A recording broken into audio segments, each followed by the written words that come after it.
Oh, but Hassan bad unironically. Oh my gosh.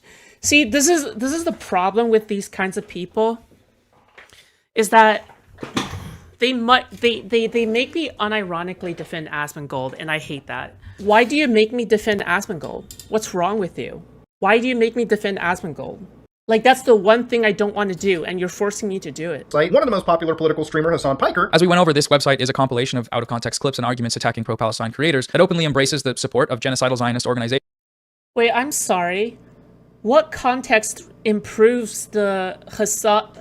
What context improves the Arab Jewish tier list? Largely a justified action, and then trying to say that it's like indiscriminate civilian killing. It's like a setup. It's not fake, but they're doing it to themselves. Speaking of that guy, Destiny, the genocidal Zionist sex criminal video game streamer, he also had a crack at...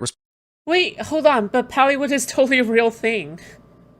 Whatever, man, it's okay. I don't know all that much about the Pallywood scenario, so I can't really comment on it, but I gravely question the authenticity of these kinds of clips. Because typically when you look at the entire context, typically the context is like completely different. And not only is the context completely different, but it's a form of activism that is more akin to Martin Luther King, where what Martin Luther King did, all right, and you can argue whether or not this is justified, okay? But I will say that a part of this is trying to fabricate scenarios in order to garner sympathy for your movement, right? You're trying to manufacture things like for example, what Martin Luther King would do is that he would direct ways for children to be locked up in jail. So in order to like get more sympathy for his movement, what he would do is that he would get children in these situations where they are attacked by dogs or they are imprisoned. And there is nothing more like infuriating than seeing children imprisoned for any reason, right? No matter if they're black or white. So this is exactly what kinds of things Martin Luther King would do in order to garner sympathy from white people. And there's another thing that Martin Luther King would do, is that he would... Fuck. What did he do? Oh yeah, there was this one jailed high schooler girl who was not light-skinned enough to garner sympathy from other white people. So instead, he chose another black girl that was lighter skinned in order to garner sympathy from white people.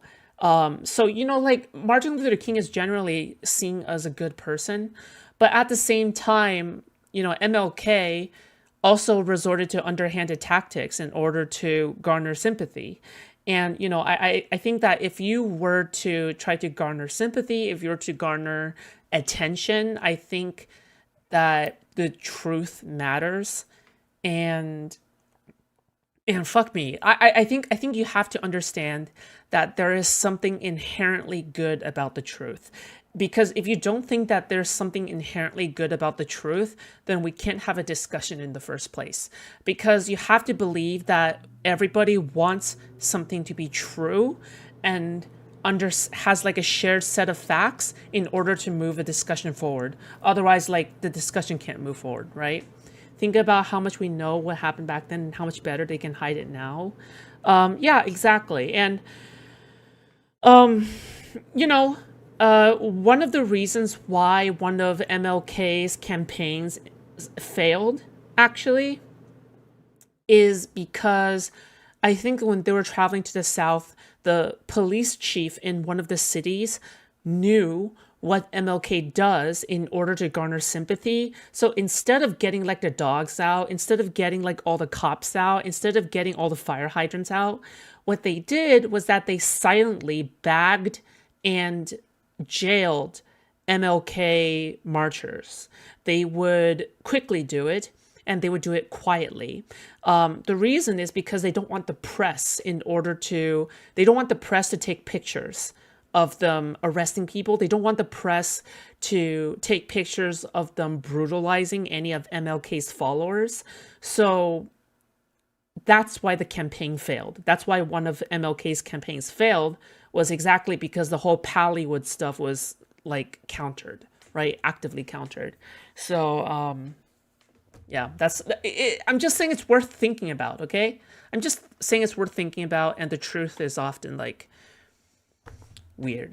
Hamas committed horrific acts of sexual violence. Cheryl, I thank you for all your work to bring to light the horrors of this issue and for your film about what happened on October 7th. The way that Sandberg proved her case, shockingly, was significantly through the use of coerced interrogation videos. The documentary, of course, won praise in the pages of the New York Times and is, to this day, sitting on the White House website. The White House website now says, quote, preventing and responding to conflict-related sexual violence is a top priority for President Biden and Vice President Harris. Since October 7th, President Biden, Vice President Harris, and our entire administration have consistently condemned Hamas' horrific sexual violence. On June 17th, The rape denial has to be the most, like, horrible shit ever. Because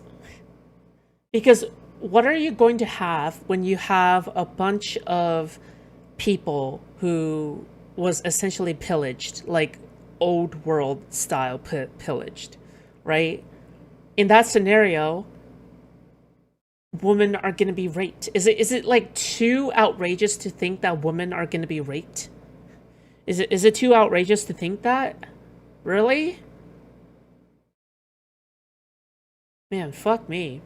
13th, the United Nations released a report called More Than a Human Can Bear, which concluded that it's actually Israel who is guilty of this crime, the use of systematic sexual violence, along with various other gender-related crimes like the deliberate target. Dude, come on. Is it like way too crazy to think that, like, oh my god, is it too crazy to think that Hamas would rape women? Seriously? Like, are we actually being real? Are you actually being real about this? Is it actually too crazy to think? Really? At all? Is it too crazy to think that Hamas would rape women? You've got to be fucking kidding me. I feel like throughout history, every single time there's a village that's pillaged by the Mongols or by the Huns, by the Mongol horde, by any other kingdom, one of the things that's always a staple of every invasion is rape. Every time. These were not filmed. These were not photographed. These were not but people still believe that the rapes happened. How is this any different? Do you think that somebody on October 7th got out like a camera and just started filming the rapes while running for their lives? Really? What about the directions the Hamas terrorists were given on October 7th? I'm pretty sure among the directions was literally to rape the woman, right? Like each of them was given like a piece of paper that said, yeah, you should rape the woman. Go and rape them. Go after the woman. Okay, if somebody can find it, please, just send it to me, because I remember it existing. All right, so maybe probably not now, all right?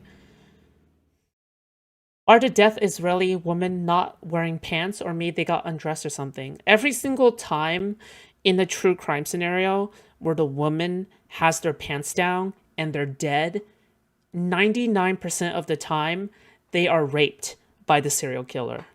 99% of the time. There has been no scenario where the woman's pants were pulled down and the rape did not happen. Every single time, there is evidence of rape. Every single time the pants are pulled down. So, yeah. Okay. Of reproductive healthcare facilities and violence against women and girls, all of which amount to crimes against humanity and acts of genocide. This report is absolutely damning. Everything that the US government, the state of Israel, the New York Times have ever accused Hamas of doing, Israel is guilty of, with actual proof. Despite this, the Western media, or heard from since the genocide began. I'd like to remind everybody that the crew that's kidnapped in this video has been missing for over a year now, with zero updates on their health, whereabouts, or anything. That lines up with leftist values. That's not true. They were confirmed to be in good health by visits from humanitarian organizations, or just lying about the nature of their attacks, as if the Houthis are attacking these ships for any reason other than what they're doing it for, which is to stop Israel's. Wait, what the fuck? So it's okay to have these people like being jailed, like essentially still being kidnapped as long as they are in good health. They got released. Okay, that's cool. But like essentially what Noah Samsen is saying here is that like it's okay to kidnap people as long as they're in good health. Like, are you fucking kidding me? What? What is he talking about? What? Wait. Oh shit, dude. Okay. All right, got you. Okay. genocide.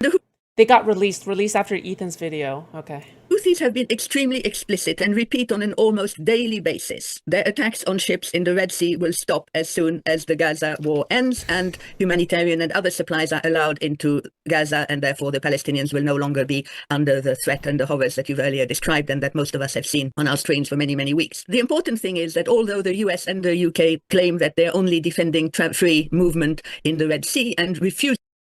It's the queen? No, it's one of her Horcruxes, okay?